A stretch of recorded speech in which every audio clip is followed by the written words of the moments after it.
So, technical difficulties. Once again, for the third time tonight and the very last time tonight, welcome back to CT Time. And for the third time, happy Black History Month. I guess I need to just keep saying that because I need to be passing people on the street saying, happy Black History Month. Happy Black History Month, how we do for Christmas. I haven't told no random person happy Black History Month yet. Why not? I forgot. I feel like I need to now. That's I legit said what more in this room today than I have all month. That's that. That's legit what I do. You tell people happy You tell people happy Black History Month all day? When I feel like, yeah. I'm gonna do some Karens like that tomorrow and see what they do. White people, happy Black History Month, and see what they say. Yeah. But for those of you who have missed the first two podcasts, my name is Aziza Red. You guys can call us or support us on Anchor down here. And feel free to call. The number should be popping up soon. We are talking about whether or not to be a good Christian. Wait. No, we're talking about good slave, good Christian. Good slave, good Christian. Hey, I killed the intro the first two times. So yeah. When we cut off, I do believe that I was referencing the movie featuring Lupita Nyong'o. You think by now I have her name together? Lupita Nyong'o. It was a slave movie, and during the movie, it had reached the climactic point where the slave master had relations with Lupita against her will, of course, and he felt guilty about it. And while this guilt was like bringing like a dark cloud over him, it also brought it over his whole plantation too. It made all his crops die, and he felt that it was because of her, because he slept with her and it was outside of his marital bed with his wife. And he decided that baptizing all of his slaves would help try to get rid of that evil that was cast over his plantation. And I brought this up because we were talking about how Christianity could have started for us on these plantations. Like, we weren't being treated as people. We were nothing more than cattle, you know? So why teach your cattle to read? Why teach your cattle to worship, to practice a religion when at first they weren't even allowed to talk? Actually, Mr. McCall, didn't you just have he had a weird fact for me. Do you guys know where a hymn came from? Not him. I mean, but I can look up the history of him. It's called groaning. When you're humming a gospel song, it's called groaning.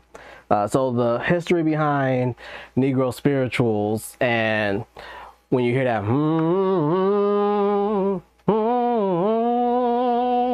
they call that groaning because they wouldn't allow the slaves to talk or sing. So that was the only way that they can keep their spirits up while, you know, doing whatever they were doing. Not all slaves were picking cotton. I didn't know that. They say you can't talk. You can't whisper. Motherfuckers said, And we do that today. We still, Something else that I just read recently. Black History Month is awesome because all types of different black facts just pop up on my timeline.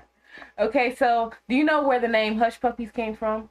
Came from the cornmeal to get the dogs from like so runaway cornmeal slaves, dogs. Right? Runaway slaves would pack their pockets full of little balls of cornmeal, and they kept these cornmeal basically like cornbread in a ball. If you don't know what a hush puppy is, it's like cornmeal in a ball. They would keep it in their pocket, so if the dogs were on their feet, like on their trail, like real close to them, they'd toss some hush puppies. But it was like hush puppy. You know, like, I don't know, that's just so lit to me. That's so lit to me. Everything Underground Railroad was just so lit to me. But I tell you what, I would have been poisoned everybody. Man. I feel like this book right here is the reason why we did 400 years. It was. Like I was there's a just different talking connection to about it. them wanting to, you know, just instill the Christianity on the slaves, because they want to give them a conscience that was familiar to them. Like I was saying earlier, like this book is just the guidelines of how to be a good person, how to live a good life. So if you trap some people into thinking that what they're doing, what breaking free, doing this, doing that is stepping against their God, that's something else keeping them there, anchoring there even harder. And I guess it did a better job than whips. Oh no, the whips was in there too. The whips was to give them a Christian name. So I know we call ourselves the slave name, but it's called a Christian name. Because we had a true name and we had a Christian name. And the Christian name was the name that the white man gave us. But what's kind of funny is I don't understand why other cultures, if you have an answer to this, please call in. But why do other cultures, like, let's say somebody's from China, his name's Hang Ba or something like that, and he comes here and his name is like Tucker. Like, what? Charlie. Again, so if you guys have an answer to that, please call in, because we gonna call you Ching Pong. Okay? I don't mind. Like, if we really mess with you, we should be able to pronounce that. Like, I have a difficult name personally, and I feel like if you can't say my name, you don't want to, then don't. You know? Ching Pong, you don't gotta change your name to James, okay? it's because we in America are set up from like the old Puritan statuses. I know they'll say all the time Freemasons founded this country and all that. That's cool. But, you know, starting off with the first amendment, God-given right to speak and all these other things. But they took that away from the black people. God-given right to bear arms. Like, just starting off with God-given right. Why they had to start off with God-given right? Or God, right. Period. That's, you know. And that is the rabbit hole that actually freed us. Them putting God-given right on top of everything, and then making it so that in the book they say we're all, you know, supposed to be created equally, you know, out of his image at that. So I feel like this book it technically freed us then, if you think of it like that. It both enslaved us and freed us at the same time. Matter of fact, you know, while a lot of black people who have left the church today or just don't care about the church today, you know, blame Christianity for slavery or think that black Christian because of slavery, like, remember that your people brought you here to Ohio, Cincinnati. There's history behind slavery in Cincinnati, but your ancestors brought you to Cincinnati because of Christianity. The people who saved you were more than likely Christians.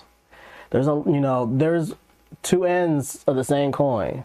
Just because you hear about it here does not mean that is the actual whole picture. There's a whole book telling you what to do. So even when I say this, I feel split-tongued, because it's the fact that being a good Christian, I feel like, is a perspective thing. Those people saving those people felt like good Christians. Those people holding slaves felt like good Christians. You know, and those newly found or born Christians running away felt like good Christians. But after 400 years, do you know exactly what day did they stop bringing slaves into the U.S.? Fun fact, when they stopped bringing slaves into the U.S., the president actually released a statement saying that he would make them stop bringing slaves in the U.S. in a year. So you know what they did that whole entire year? They brought nothing but female slaves from Africa, because those women can work and they can make babies. And it didn't matter if Massa was making her make a baby. She gonna make a baby and that baby go work. You know? So at a certain point in time, there was just nothing but females coming off of these boats, lined up together. Nobody talks about the female slave trade and how deep that really got. I mean, there was one history lesson about one female, just one female, that they put on a pedestal. I am modern medicine. one woman that they put on a pedestal because of her breasts and her butt and her hips. She was just built like a goddess in a way. And like, they just had her on display. They showed it to everybody, butt naked, every single wear. Matter of fact, it took years, I mean years, to get her actual carcass out of a museum. Like, just... I hate that museum stuff. Oh my gosh. And it's so sad. People feeling entitled to the things they stole from somebody else. They put them on display and charge people to come and see it and tell you that you can't touch it when it's yours. Stole this woman's whole life. Just because she was blessed don't mean that y'all gotta study her. They studied her. They tortured her. They had her everywhere naked with a chain around her neck. Where most modern medicine actually comes from, like everything. literally everything. From the nervous, everything that we know about the body came from African female being dissected left and right. The reason why our aunties and great aunts don't want to go to the doctor and don't believe in going to the doctor. You go into the doctor for a simple flu, you come out and that's a whole nother episode. You know? That's a whole nother episode. I would love to talk about the conspiracies first, so I'm mad about all the. I would love to talk about the conspiracies between black people and hospitals. That's a whole nother episode. Like trust and believe. I'm hot. I was about to go crazy. She already got started, but no. So, we'll start off with like just going back to Cincinnati. We're in Cincinnati, Ohio. If you was listening to our previous broadcast, there was spiritual songs about Riverside and all that waters that we had to cross through. You know, imagine having to actually swim a football field to another city just to get away from slave traders. And then for the slave trader to cross the river anyway somehow and drag you back. Like just, and we still singing Down by the Riverside, Wade in the Water, all that stuff. It's crazy, but Cincinnati, you know, we're part of that spiritual. Wade in the water. I'm about to lay down my burden down by the riverside. So the last thing I said kind of was a lie. I do kind of love museums. So there's actually a museum, Lower Clifton, and it shows all the paintings that this man did and all the different historical spots that still stand and that are like kind of local and definitely walkable, definitely runaway slaveable. Don't forget the Freedom Center down by the river. So, okay, so what was the job of the actual Freedom Center, though? I know it's the Freedom Center, but what happened there? So you cross the river and you're like, hey, I need an ID. You stop there?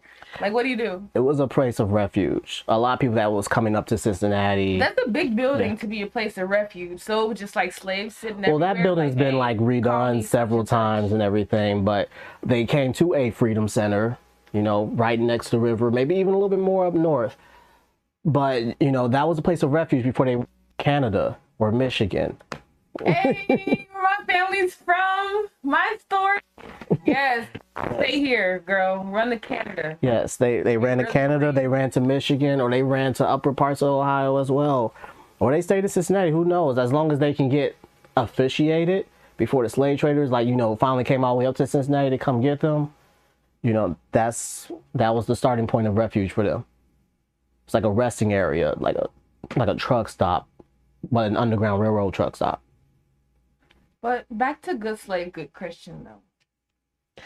Yeah, so I asked the question. I said, how do you feel about the Bible? Like, what do you feel like it's here to do? I feel the Bible is a book of collective stories, and I truly believe in all the stories.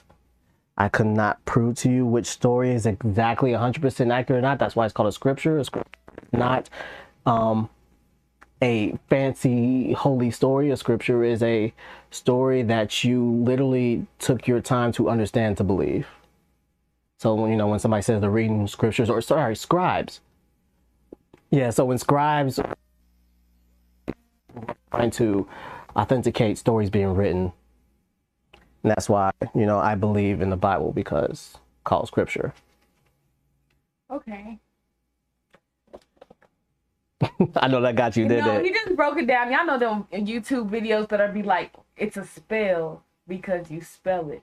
That's how you just broke that down to me. I'm like, okay, yeah. I know, like, yeah, I did just heavily break it down. Yeah. But no. Don't get me to lying. You know, I'm here to absorb. I'm usually really in charge of all the conversations and I let it flow, but this is an open discussion. So feel free to tune in. Once again, this is not an anti-Christian broadcast. We're just trying to better understand what good Christian, good slave, and the intent behind such a meme. This just, the name of the title, this is our third time trying to, like, get this actually up. So yeah. What I was saying before was I have a lot of woke friends, a lot of fifth dimensional friends. I have a lot of friends who are like here, there, in another realm, whatever. Just and they always posting the meme, a good slave is a good Christian, and they'll always post a random Bible text that supports, you know, having slaves, but they never actually read the context. But they wanted me to explain the context of that particular text. It could say, slaves, love your masters like you love Christ. But to be 100% fair, do you think that white people Christianity is the same Christianity that your granny practicing? Technically, yeah. I'll say it like this. We got the same book, but we're not doing the same practices. We're not doing the whole same practices. There's so many different denominations and all that. There's different denominations in the one denomination that you have. But you are still technically, in a sense, you know, doing the same Christianity that you were taught to do these past 400 years of being a slave. But at the same time, the way that I feel about the book of the Bible, I kind of feel like all these stories are stolen from real African stories, you know? So all this stuff, it isn't necessarily just the whitest thing, you know? They were religion hopping over there, you feel me? They're like, oh, we should follow this. Oh, we should follow that. Oh, this one's good. This one's really good. This one got a lot of good stories. And then they made everybody white, you know? That's how I feel is what happened to the Bible. And I also feel like everybody's book, Buddhism, Judaism, Morism, everything. We should really put all of our stuff together and figure out what that means.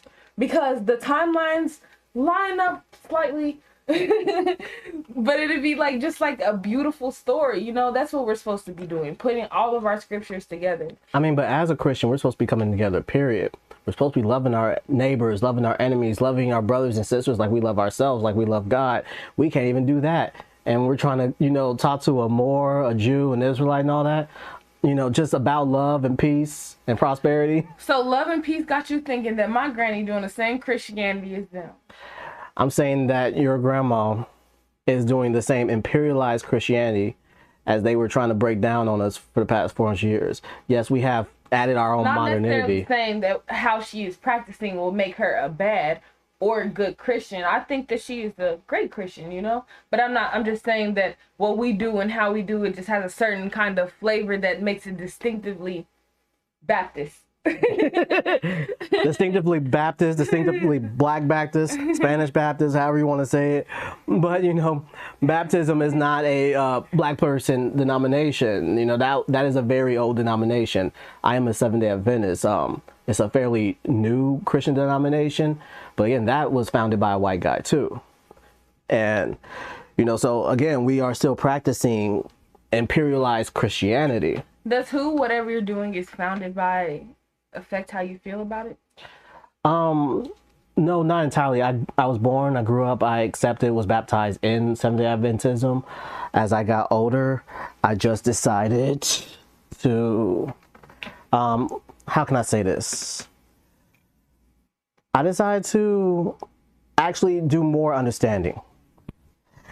I decided to read myself. I decided to understand myself. I decided to look more into myself because, you know, we're reading the book in only one language, even though you're saying you're reading the book in a more modernized English, like, oh, this King James, this New International Version, New Living Translation, that's cool.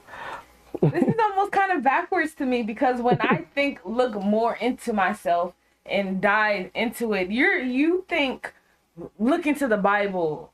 I think look into like hoodoo. You feel me? So when I think, oh, I need to look into myself, like I literally that exact same sentence, but like it meant something completely different to me. So you point at the Bible when you say that, and it just sounds so backwards. Right, I didn't say look into myself. I already, you know, looked into myself when I was a kid, and I was like, you know, this is who I am, this is what I am about, and all these other things. I came to an acceptance of what I am, and now I had to come to an acceptance of what I believe and stand for.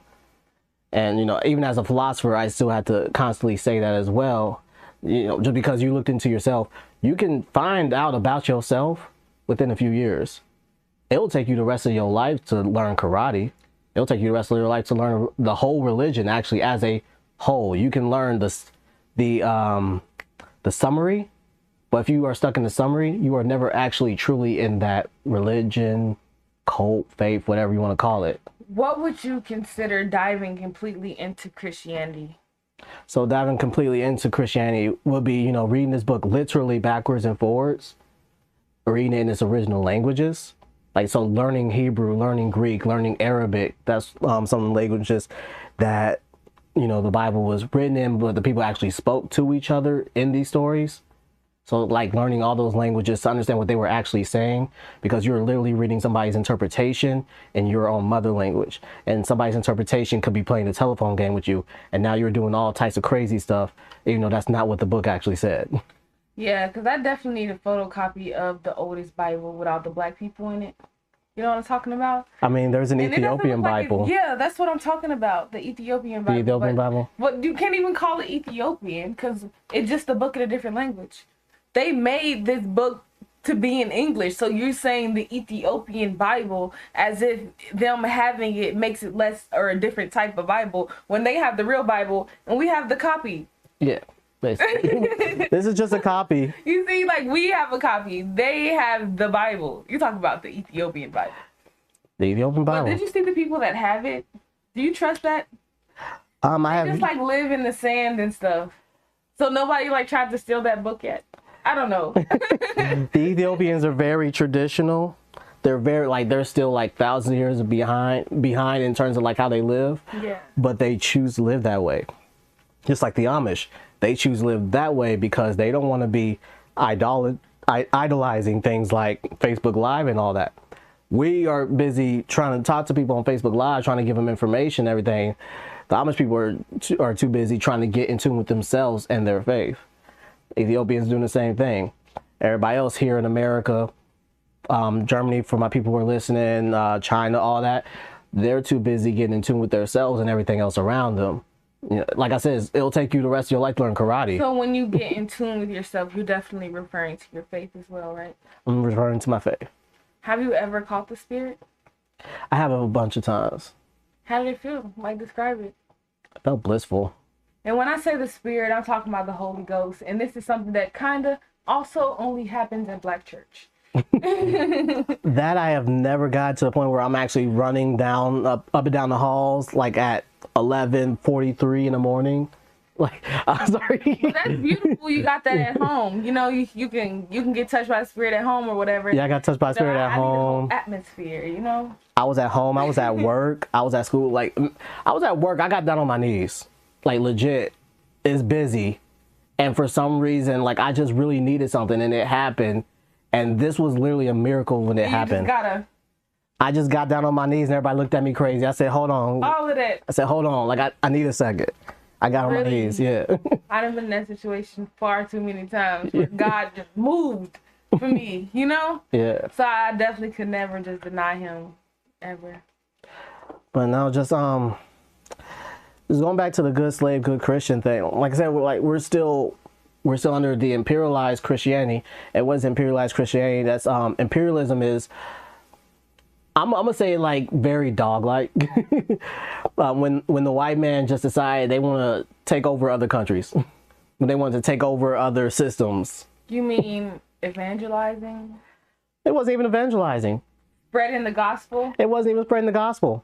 That's what they call it. I want Congo. I want South Africa. That's what they call it. I want Morocco. All these I want Russia. places. I want China, India. Where what were they saying? Savages. Savages and demons because they weren't Christians. Broke in, destroyed all our literature in the name of spreading the gospel. See, that's called the Evangelistic Manifesto. I'm talking about imperialized Christianity. But people hate to use those words in terms of war when they are war words. We're not old school no more, so it sounds all fancy. That is a war word. Evangelize. Burn down that city. That's what that means. But go ahead. Well, evangelize doesn't mean actually burn down the city, but like I said, the Evangelistic Manifesto, that's a whole different story. The Crusades and all that was a war The word. Evangelistic Manifesto is about burning down cities, but the word No, now. evangelize is not. Evangelize is, now, Christians being aggressive, that's one thing.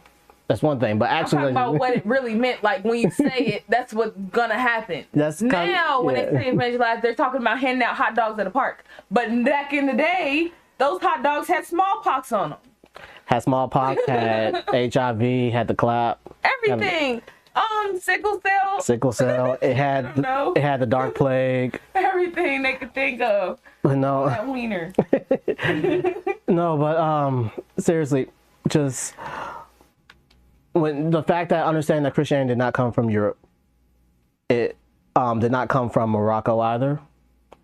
So like, when they were stealing people from Morocco, Congo, Ghana, most of West Africa, they were, even if they were Christians at the time, they were just spitting out all types of lies to get people in the ship and stealing other people, capturing other people. This is during the time they were already running the countries.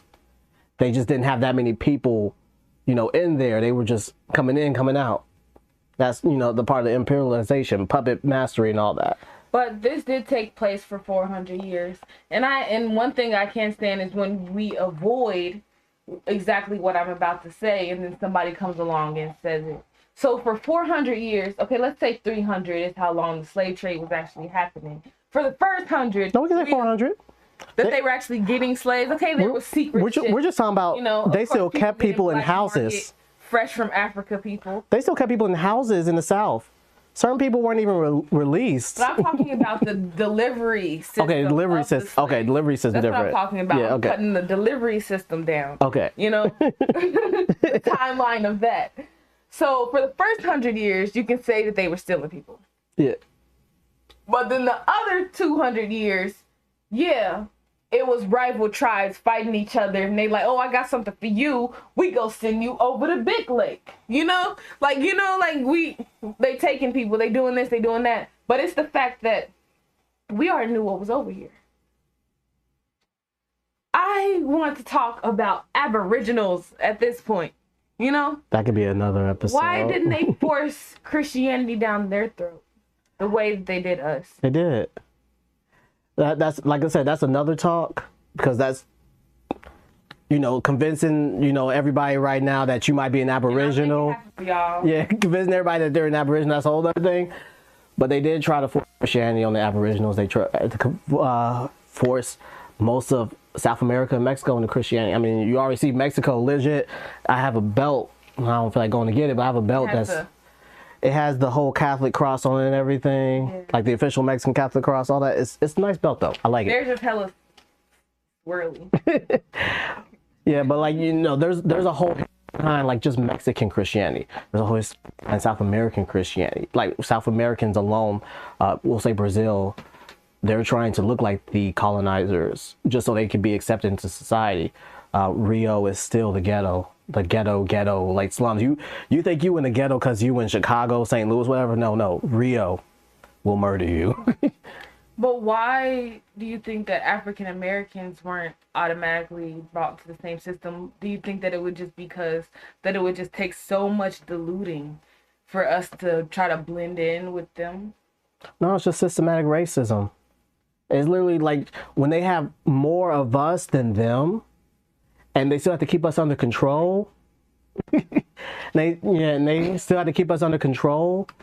They had to force things onto us. They had to force us to forget things. They had to force to teach us not to read. We probably already learned how to read in secret, all these other things, but they were forcing us not to read. They was forcing not to give us the Bible themselves. They were beating us in the back of the head with it. Thou shalt not, whatever, But they forgot that when they was just snatching black folks, because there were free black folks still back in the day. They were snatching black folks and making them slaves. He keep trying to refer to them as slaves. They weren't stealing slaves. It wasn't a slave I said they were stealing black people. Trade. They were stealing people. They were stealing people. That thought, that cooked, that cleaned, that built, that made, that had families. They stole people and enslaved them. You know what the Bible says about that, though? What? For people still slaves? They said stone those people, put them to death. But, the white man didn't read that part. Hey, but one thing that America got me up on? Have I been cussing a lot this time? A few times. I hope not. A few times. Well, anyways, all this stimulus money we couldn't get no reparations. But one thing about black people is it's going to be hard to give us reparations because we multiply with everybody.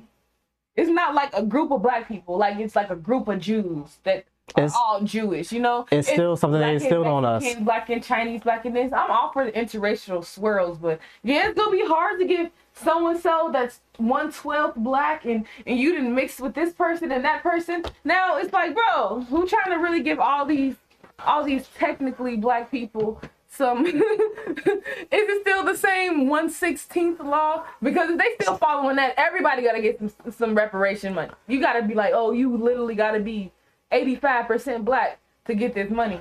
I don't even think I'm 85% black myself. See, they have to make the number real high. So, I'm just saying, but no. I'm like, damn, I ain't black enough for the money.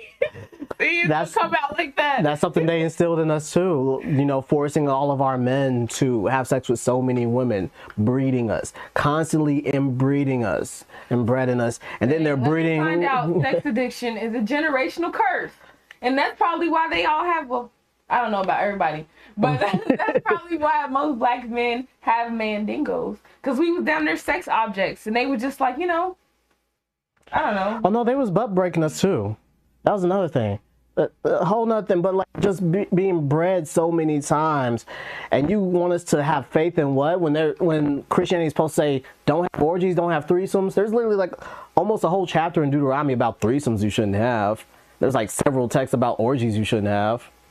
In church at that. When you say orgies you shouldn't have, what's the ones you should have? But anyway. Sorry, you're right. They was having it in church. That's the funnier part. Oh.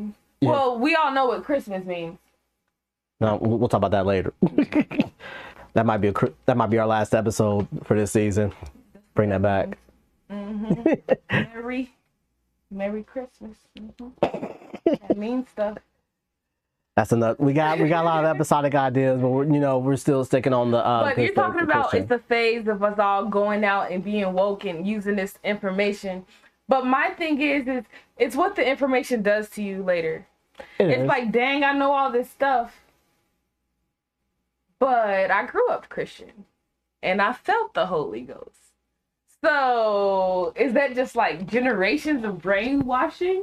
Just like mind effing me right now? So all those texts that they brought up, right? Mm-hmm. That supported Christianity and slavery. These were texts that the slave master would use, because remember when I said the First Amendment was freedom of religion, freedom of press, freedom of speech, and all that? Yeah. Well, imagine why there was still slavery here. Sorry, I'm sorry, don't turn it on. Are you sure? It's okay. Okay. I'll wait. So, the reason why, slavery was still abundant in America, they were going to abolish it, but the white man said, no, because it's my religion to teach these slaves. And, they would have like a few Bible contexts to support that. One of them was 1 Corinthians 7:21. Could you read 1 Corinthians 7:21? Yep. So we could figure out why they kept us enslaved for it? Yep. So the King James Version said, "Out thou art called being a servant." Rather, basically, I'm called to be a, servant. Aren't you called to do works for, a master? So why can't these slaves do work for me? I'm their master, right? But there is context to that. Reasons why I want to do a whole episode about it, because 10-page thesis if I were to just get on somebody's status right now and explain what that text actually meant. But King James Version, again, it says, "But as God hath distributed to every man, as Lord hath called every one, so let him walk. And so ordain I in all churches. Is any man called being circumcised? Let him not become uncircumcised. Is any called in uncircumcision? Let him not be circumcised. Circumcision is nothing, and uncircumcision is nothing. But the keeping of commandments of God. Let every man abide in the same calling wherein he was called." And that's where it says, "Art thou called being a servant?" So let them abide in whatever calling that they had been called. So if you were born a slave, you're supposed to be a slave. You were never called to be a slave. So my daddy was a master already. That means I'm meant to be a master, and these are supposed to be my slaves, and they're supposed to stay my slaves and not be my equal if I'm abiding by God. That is a good argument for them, honestly. That was one of the ones they picked up. Another one was 1 Peter 2:16. And that one says, "As free and not using your liberty for a cloak of maliciousness, but as servants of God." So, making you feel guilty for wanting to be free. That's basically what that one is. Yep. But again, there's context to that as well. You know, that they're just texts that they was using. Well, it says here in First Peter, but if the judge or the prosecutor was actually reading the Bible, which he wasn't, he was just saying, I need you to get rid of these black folks. If you read it, he would have saw before, says First Peter 2:11, dearly beloved, I beseech you as strangers and pilgrims, abstain from fleshly lusts which war against the soul, having your conversation honest among the Gentiles, that whereas they speak against you as evildoers, they may be your good works, which they shall behold. Glorify God in the day of visitation. Submit yourselves to every ordinance of man for the Lord's sake, whether it be to the king as supreme, or unto governors, as unto them that are sent by him for the punishment of evildoers, and for the praise of them that do well. Basically, so there's more before, you know, it actually reaches to as free and not using your liberty. If you guys have any questions, feel free to call. The number is right there. We accept calls only during the podcast. Leave a text or voicemail if you would like to be heard. Yes. So this is in Peter. They're explaining, if you are under a governed civilization, follow those particular laws. Follow laws of God, but follow those particular laws as well, depending, as long as it's, you know, not, contradicting God's law. But that's definitely a whole mind. Telling somebody that they have to live in their situation, because if they don't, and you're free in your flesh, your soul will go to hell. Not if you're free in your flesh, your soul will go to hell. No, basically that's because you're saying that they're saying I don't abide by that and all this other stuff, and I decide my flesh, my actual body, because they're talking about what will happen to my soul if I decide to break God's law about me being born a slave. So it's more if I decide to run away and I'm free in my flesh, then my soul will be damned forever. That's like choosing the flesh. That's literally what they mean. Not choosing the flesh, you want to be free. There's also statements about, you know, if the slave wants to be free and he goes to your house, I'm going to get there too, actually, sorry. That is an actual old text. So you really believe that the Ethiopian Bible in Ethiopia is talking about keeping slaves? The Quran is saying the same thing. I'm saying, no, word for word, do you really think that this is the same word, like, Bible that they have? Or do you think they just edited it so they can keep us oppressed? I can't say what's actually literally written in there. Like I said, I'm just reading the King James, you know, text and all that. Like if I read you like That's the only thing that I feel about the Bible is the fact that I feel like they edited it so it can make them feel better and make us feel internally damned.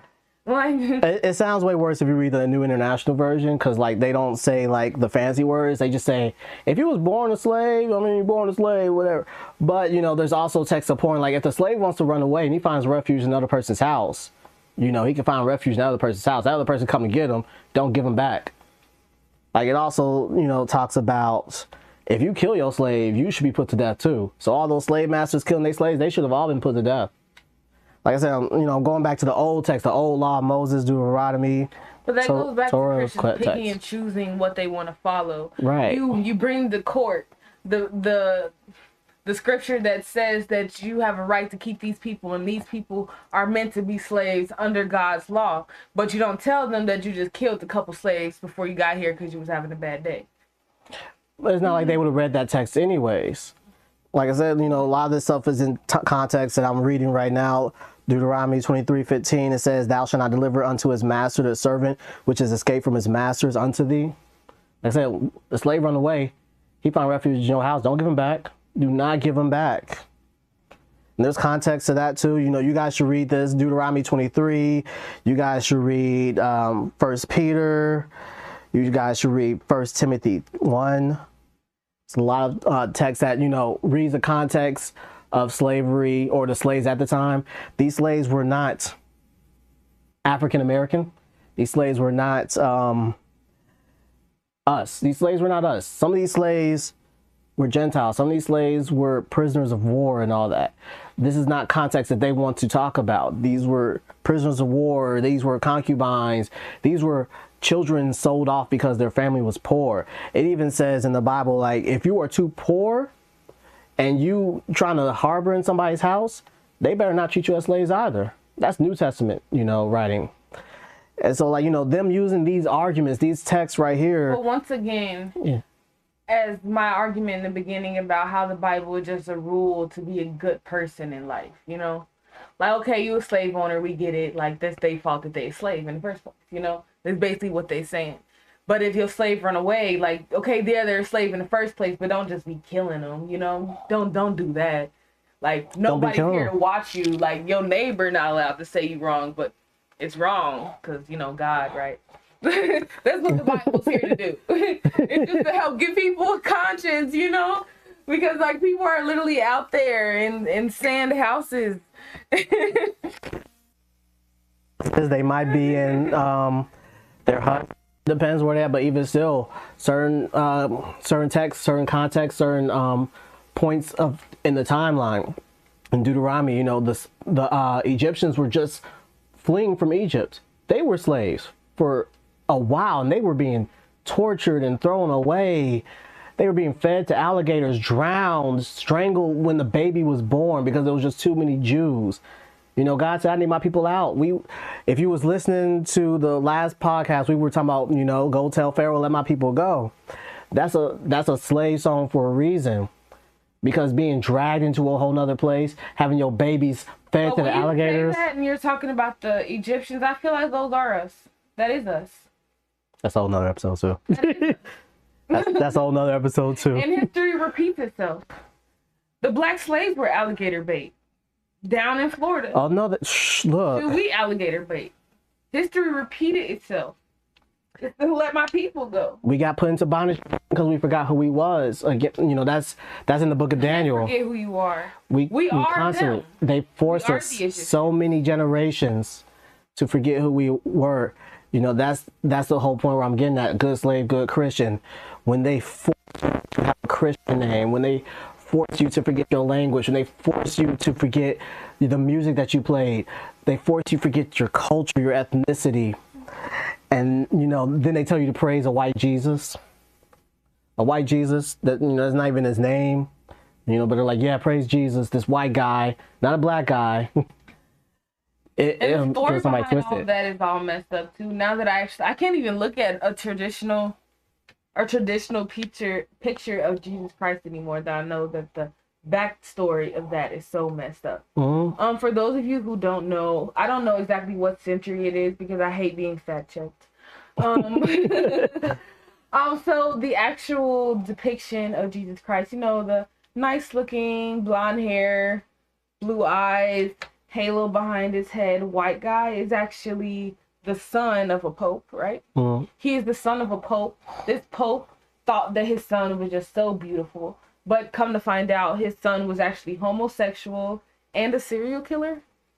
Yeah, he was like a notorious serial killer, and he ran around Rome at the time. Where is that? Just killing people and being gay and sleeping with artists like literally Da Vinci. Like literally, like famous artists, the artist that actually painted him was his lover, So you're literally worshiping and looking at this picture. And that's a sin. That's a sin. Everything, like just the whole picture. The whole picture is a sin. So I can't even come on now. The statues, all that. All the putting up statues of a gay serial killer pretending to be Jesus. Oh man, we really took up the time. Okay, I'm gonna have to wrap it up. Once again, my name is Aziza Red. We went kind of deep today. Sorry for being on a weird note. You guys go ahead and Google that. Oh my gosh, there's just so much that we didn't actually get to the part of, but hopefully that you guys will be looking up like these facts and everything. Just keep up in the comments, drop some facts. And we'll be back next week. And thank you once again for tuning in. My name is Aziza Red.